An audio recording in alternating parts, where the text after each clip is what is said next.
Amigos, hoy vamos a meternos en un tema que muy pocos conocen a fondo: la relación militar entre Perú y Rusia. Desde los tanques T-55 y los MiG-29, que marcaron época, hasta la caída brutal de las ventas rusas por la guerra en Ucrania y el giro estratégico de nuestro país hacia Occidente. Cuando digo de nuestro país es porque recuerden que yo me considero ya un peruano más. Así que prepárense, porque este viaje muestra cómo cambió la forma en que Perú se arma y se defiende en el siglo XXI. Así que nada, mi gente, vamos a ver el video. Dejen su like, suscríbanse. Las opiniones de este video van a estar narradas por la UGIS, así que ya tú sabes. Vamos allá, mi gente. Nuestra relación militar con Moscú se remonta nada menos que a la década de 1960, cuando el gobierno de Juan Velasco Alvarado decidió apostar por el poderío soviético. ¿Y qué adquirimos de Rusia desde ese entonces y en los futuros años? Tanques T-55,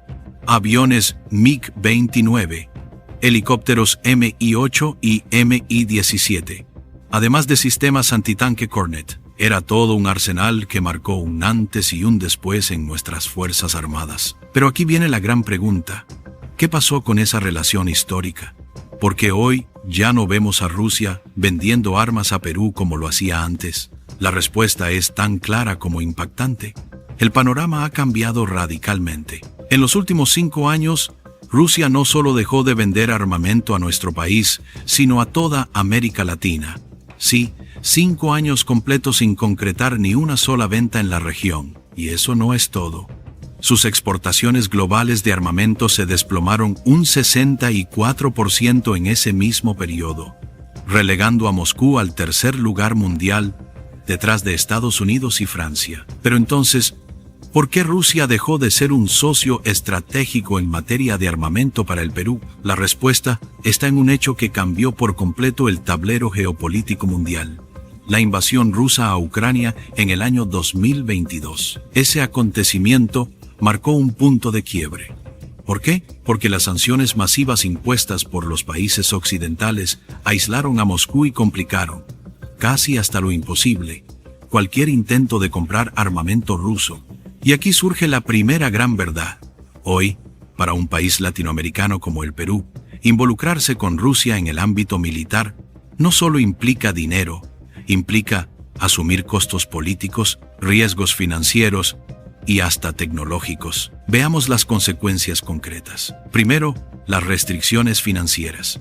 El sistema bancario ruso fue sancionado y además quedó fuera del sistema SWIFT, lo que hace extremadamente complicado cualquier tipo de transacción. Segundo, los problemas logísticos. La guerra interrumpió cadenas de suministro y transporte de equipamiento militar. Y tercero, el riesgo reputacional. ¿Qué país quiere cargar con la presión diplomática internacional de mantener vínculos militares con Moscú en plena guerra? Y aquí es donde entra el Perú. Nuestro país ha optado por lo que el gobierno denomina neutralidad activa. ¿Qué significa eso en la práctica? Mantener relaciones equilibradas con todas las potencias, sin inclinarse peligrosamente hacia un lado, como lo expresó el canciller Elmer Skjaer. Oye, aquí ya se nota que el Perú juega a la neutralidad. No se quiere quemar con nadie, ni con Occidente ni con Rusia. Y eso es clave para no meterse en un problema diplomático que no nos pertenece. Es una estrategia inteligente porque mantiene el puente abierto con ambos bloques y eso permite jugar con margen de maniobra, aprovechando lo que más le convenga al país en cada momento. Si vamos a tomar un partido, lo vamos a hacer por el Perú. Nosotros somos neutros en todo aquello que pueda generar discordia entre nuestros dos socios principalísimos. Pero la neutralidad no es solo un discurso, también se refleja en decisiones concretas.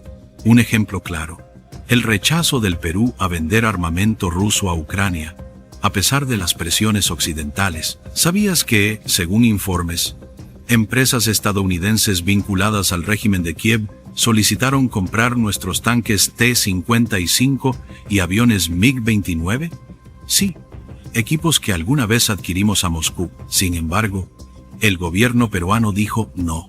Y lo dijo porque no quiere involucrar al país en un conflicto tan delicado como el de Rusia y Ucrania. Por otro lado, después del famoso boom de las materias primas entre 2004 y 2014, América Latina vivió una especie de espejismo de abundancia. Con más ingresos por minerales, petróleo y gas, los países de la región podían destinar grandes sumas a modernizar sus fuerzas armadas. Pero, ¿qué pasó cuando ese ciclo terminó? El mercado militar se desplomó. Mira este dato. Entre 2010 y 2014, América Latina llegó a representar el 10% de las transferencias globales de armamento. Sin embargo, en el periodo 2015 y 2019, esa cifra cayó a 5.7%. Estamos hablando de un descenso brutal del 40%. Ahora bien, ¿qué papel juega el Perú en todo esto? Nuestro país enfrenta limitaciones presupuestarias severas en materia de defensa. Y aquí viene un dato que no podemos ignorar. Perú ocupa el puesto 58 a nivel mundial en presupuesto de defensa, con apenas 3.420 millones de dólares. Esto equivale a menos del 1% del PBI, la cifra más baja de toda nuestra historia republicana. Sin embargo, uno de los mayores problemas en la relación militar entre Perú y Rusia no viene de la política ni de la economía, sino de algo mucho más básico: la confiabilidad técnica. Sí, porque de nada sirve comprar armamento de última generación si, al final, no puedes contar con él cuando más lo necesitas. Un ejemplo reciente lo demuestra con claridad. En 2025, el ejército peruano decidió sancionar con una multa de $900,000 a la empresa Millennium Veladi Corporation, representante de la industria militar rusa en nuestro país. ¿La razón? No cumplieron con la reparación de 3 helicópteros Mi-171. Y aquí es donde la situación se vuelve aún más preocupante. El contrato estaba valorado en $20.3 millones y exigía que esas aeronaves estuvieran listas para operar desde octubre de 2024. Lo de los helicópteros es un golpe duro. Pagar millones y no recibir el servicio como se debe demuestra que Rusia ya no tiene la misma capacidad de responder. Eso genera desconfianza y nos hace pensar si vale la pena seguir dependiendo de ellos. Cuando un socio militar no te cumple en momentos críticos, no es solo un problema técnico, es un problema de seguridad nacional y eso pesa muchísimo en las decisiones de Estado. Sin embargo, ¿qué ocurrió? A pesar de que ya se había desembolsado el 70% del contrato, es decir, unos $14 millones, los avances eran prácticamente nulos. En otras palabras, se pagó, pero no se cumplió. Y este no es un caso aislado. Los problemas de servicio postventa han sido una constante con el armamento ruso. ¿Por qué? Porque el Perú tiene instalaciones muy limitadas para dar mantenimiento avanzado a este tipo de equipos. Eso significa que, cada vez que se necesita una reparación mayor, los sistemas deben ser enviados a Rusia. ¿Te imaginas lo que eso implica? Altísimos costos logísticos y, lo peor de todo, largos periodos de inactividad de material que debería estar listo para defender al país. ¿Te apasiona el mundo militar y quieres entender todo el poder de nuestras Fuerzas Armadas? Descubre su historia, estrategias y cómo están transformando el Perú del siglo XXI. Conviértete en todo un experto en el tema y sé un patriota informado. No pierdas esta oportunidad. Dale clic en la descripción de este video y descarga tu colección ahora. Entonces, ¿por qué Perú, después de décadas de mirar hacia Rusia para equiparse militarmente, ahora parece girar su mirada hacia Occidente? La respuesta está en un cambio estratégico que muy pocos conocen, pero que puede marcar el futuro de nuestras Fuerzas Armadas. Te hablo del reconocimiento que recibió nuestro país al ser catalogado como nivel 2 en el sistema de catalogación de la OTAN. ¿Y qué significa eso en palabras simples? Significa que Perú alcanzó el nivel más alto posible para un país que no forma parte de la alianza. Y esto abre una puerta gigantesca, porque ahora tenemos acceso a una red global de más de 2 millones de proveedores militares. Imagina lo que eso implica, desde repuestos y equipos logísticos hasta armamento de última generación. Además, fortalece nuestra logística militar con material occidental y nos facilita la modernización con armas compatibles con los estándares de la OTAN. Y aquí surge la gran pregunta: ¿por qué preferir el armamento occidental frente al ruso? La respuesta es clara.